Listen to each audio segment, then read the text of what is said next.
Hey there, guys and gals, and hello, my friends. This is your host, Joe, Life with Joseph. I thought I'd do a little update about health and what my plans are for travel. I'm wearing an Oakland Oaks throwback, and it's number 24, and it's from Royal Retros. And they seem to be taking the place of Ebbets Field flannels that a lot of people, loyal Ebbets people like myself, are really unhappy with. I gotta say, this is an excellent reproduction of an Oakland Oaks of the ABA. It's Rick Barry. Ebbets, the last jersey I bought from Ebbets, I thought it was sloppy. The lettering on Monarchs was not as it had been in the past, and I had bought a 5X 1939 Oakland Oaks PCL jersey because I ate myself out of the 4X, and I had it and I lost it, and it turned out when Charlie and I were digging through the trailer, I found it.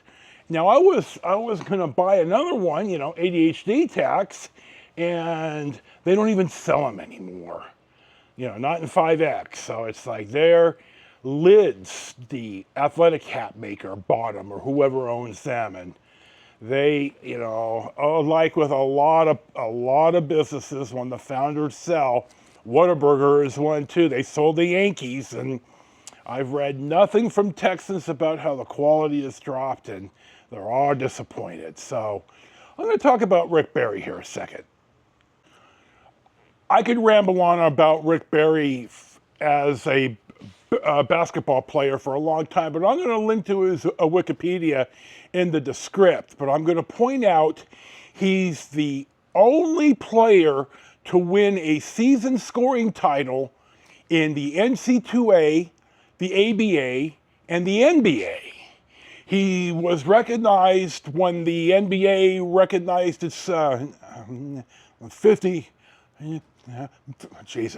When the NBA recognized the 50 greatest players, he was one of them. And he's on the 75th anniversary team of the NBA. So this guy's no slouch. Now, I read in the Wikipedia that he is the first professional athlete to sue to fight the reserve clause, which, as we know, in baseball was fought by one of my personal heroes, Curt Flood, and now eventually there is no reserve clause. Now, Rick Barry was the first one of the four major sports in the United States to file suit for this. Now, some of you old, live in the past. Imagine my industry. I'm in the newspaper business. Let's say that in my time at the Mercury, I wanted to go to the Chronicle, or I wanted to move and go somewhere else and work for a paper. Can you imagine the Mercury telling me, "Oh no, you have to stay another year, and because we own you"? It's like, why is it sports and nobody else? Come on now, unless it's in the contract, and come on now, the reserve clause is all a bullshit, and you and I both know it. So Rick Barry is definitely an interesting guy, and he's one of the greatest players ever. And this is my jersey from Royal Retros. Now, I'm going to say Royal Retros, they're stepping up. They sell a lot of the stuff that Ebbets used to sell, and they sell some other stuff too. Now, they sell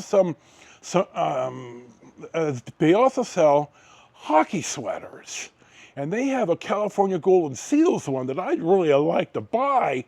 And the problem with that is, down here, when am I ever going to wear it? I would have to be traveling in the winter to somewhere cold like the Grand Canyon or something, and so I may buy one just for the hell of it. But anyway, so that's what I'm wearing today. While I'm doing the update, it's on the 28th is the 8-year anniversary of Loki's gift. And I'm not going to go on about it. I will link to the 7-year vlog that I made last year, and it'll really fill you in on the whole Loki skip story.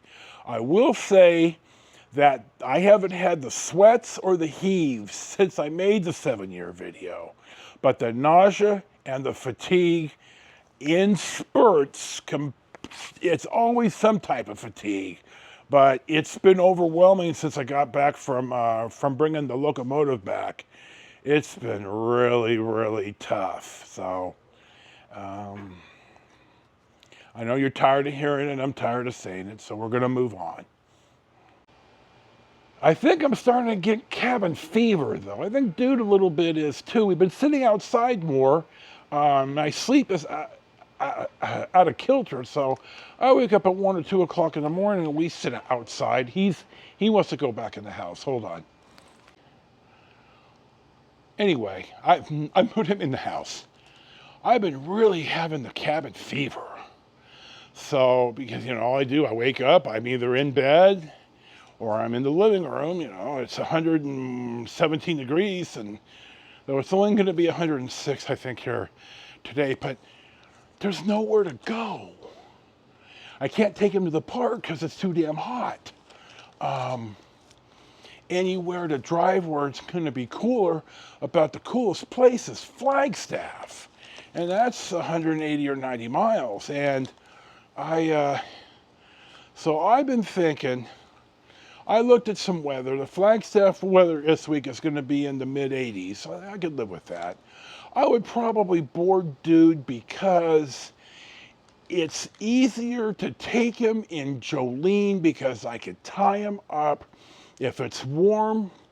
And we did this in Tehachapi too, but where it wasn't as warm. But in the places that I stopped for a few days, I tie him up. If it's warm for him, he lies down under the coach. So he gets his outside time, and in a hotel, when I'm done for the day or I need to take a nap or something, he's not going to get that. And I think it's a struggle for him, and bluntly, it's a struggle to clean up after him all the time. And so I think I'm going to shy away from taking him if I go anywhere, certainly in a hotel. And there are some things that I want to do that he can't go on. There's a train ride kind of around Cottonwood, Arizona. I can't bring him on. It's a 3-hour ride. You get there at like 9 or 9:30 in the morning. There's some things I want to do, places that I want to eat that he, in Flagstaff and such. And I want to go out to Jackrabbit. And so if I go, I'm going to board him. But I don't feel quite well enough to pull the trigger. I mean, I feel a little bit better every day. I still have a bunch of stuff in here. I'm working on the house. I got a bunch of stuff I picked up. I had to buy another carpet shampooer because I broke the other one because I was careless, and it's just okay. So I'm working on that stuff I need to work on, but Jesus, I'm getting cabin fever. So I'm thinking about maybe boarding him, Seligman, Flagstaff for 4 or 5 days, and then coming back. And I'm going to give that some thought. But until I feel better, I ain't going to do anything.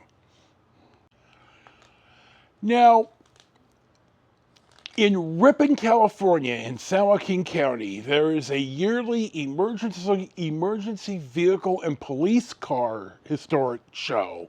Charlie's gone 3 or 4 times, and he mentioned it. He's got fall break, and it's the last Saturday of his fall break. He may want to go. Now, I've always wanted to go to this, and I just haven't. The last time I was in Flag City in October, I was too damn sick. So there's none of that. So and then when I was in Stockton, I don't think he went. So this is the first time that I've been maybe able to meet him, that he may be there. My brother may just drive straight from Arizona straight to Ripon. And I suggested, well, hell, dude, why don't you come pick me up? And he said, where? I said, here at the hideout in Bullhead City. And it's not that far out of the way. And, he could drive a 900-mile day. It takes me a month of Sundays to drive that far now. So if he doesn't go to San Diego, he'll come pick me up. I'll sleep in the car because I did it before. I get a little pillow this time, and he'll drive probably 2 days to get there. That's a long one day. So maybe a day and a half. We get there, we get the ripping, we do the thing on Saturday, and he drives me home, and then he goes home. So that would work out awesome for me. I get a little bit more fellowship with him. It's a less time, and I save some money. So it's like a win-win. I told him the same thing. I said, dude, I'm splitting the gas, I'm splitting the room, and okay, so that may happen. I hope it does. I love my brother, and I love traveling with him. He's one of the few people now, he's about the only one, that I could tolerate traveling with, certainly after the dish died. I missed the dish. She was good people. Oh, Charlie, there's a license plate right here that Charlie saw. He took a picture of, and yeah, I love the dish too. So I may go see my mom. I'd like to for a couple of reasons. One, I want to see my mom, and two, there's some traveling that I want to do in the Bay Area that I really can't do unless I have a home base there. I want to go out to the San Mateo coast. I want to eat at Alice's. I'd like to go to Lincoln Park in San Francisco, where there's a marker for the terminus of the Lincoln Highway. I'll see if I can't pop that in here or not. I'll have to find it now that I've said it. I want to drive down the coast. There's some places in the Santa Cruz Mountains that I want to film. So there's the things that I want to do that I really need to be there for. So I'd like to do that as well. And I do need to get Jolene addressed, and I'm going to work on that. I'm going to probably go to see my brother and Sissy over Christmas. My godchildren are going to be able to be there. And I really need to make reservations at Lake Pleasant, so I need to get off the stick for that. August, May, September. Yeah, it's been 4 months. I need to do that. I think they have 6 months out for the reservations. So I need to address that. I still have on the agenda, I still want to do, hold on here. I still want to do the Amtrak. That's 9 days. And I still want to go to Avalon, which is probably also 9 days. Now, I found a couple of, I won't say taxi, but they will drive me to Needles and or to Kingman and pick me up. Now, I'm going to have to verify that, obviously. I'll probably have them take me to Kingman because they have their station has inside seating and they don't at Needles. But that's just minor details. I'll worry about that. Avalon may have to wait another year. That was a train ride. The train ride's going to probably be $2,500 to $3,000. I don't see Avalon being a whole lot less. The motels are $200 and up in Avalon a night. I'd stay 5 days. It's $1,000. The food, everything's expensive in Avalon, but it's on the island, and it's like Hawaii. Everything costs money, and it's just how it is. And then for my birthday, hold on. I'm thinking about my birthday, which is in December, the first week of December. I'm thinking I may want to go back to Vegas. I probably won't stay downtown. I may stay at the South Point, or I may stay at Ellis Island, which I've eaten at the South Point a number of lives ago. They run a first-class operation. And then Ellis Island is a little bit off the north end of the Strip, and they are mostly a locals-focused property. And I'm going to talk about Vegas some other time, about the tourism and all of that, and the drop in tourism and tourism in general.